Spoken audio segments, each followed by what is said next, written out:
وزیراعظم task force برائے بحری اصلاحات کے تحت پپری ملٹی لاجسٹک پارک کی تعمیر پر تیزی سے کام جاری ہے۔ وزیراعظم ٹاسک فورس برائے بحری اصلاحات کے تحت پپری لاجسٹکس پارک سے کارگو نقل و حمل کا جدید نظام قائم کیا جا رہا ہے۔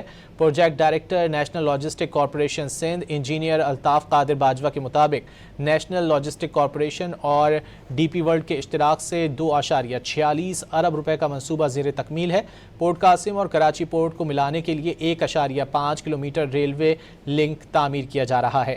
پپری میں ریلوے فریٹ کنٹینر اور ملٹی لاجسٹک پارک قائم کیا جا رہا ہے۔ منصوبے میں where house, container storage, vehicle parking اور انتظامی بلاکس قائم کیے جا رہے ہیں۔ وزیراعظم ٹاسک فورس برائے بحری اصلاحات کے تحت پپری ملٹی لاجسٹک پارک کی تعمیر پر تیزی سے کام جاری ہے۔ وزیراعظم ٹاسک فورس برائے بحری اصلاحات کے تحت پپری لاجسٹکس پارک سے کارگو نقل و حمل کا جدید نظام قائم کیا جا رہا ہے۔ Project director national logistic corporation Sindh engineer Altaf Qadir Bajwa کے مطابق نیشنل لاجسٹک کارپوریشن اور ڈی پی ورلڈ کے اشتراک سے 2.46 ارب روپے کا منصوبہ زیر تکمیل ہے۔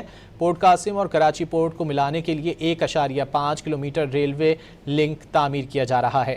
پپری میں ریلوے فریٹ کنٹینر اور ملٹی لاجسٹک پارک قائم کیا جا رہا ہے۔ منصوبے میں where house, container storage, vehicle parking اور انتظامی بلاکس قائم کیے جا رہے ہیں۔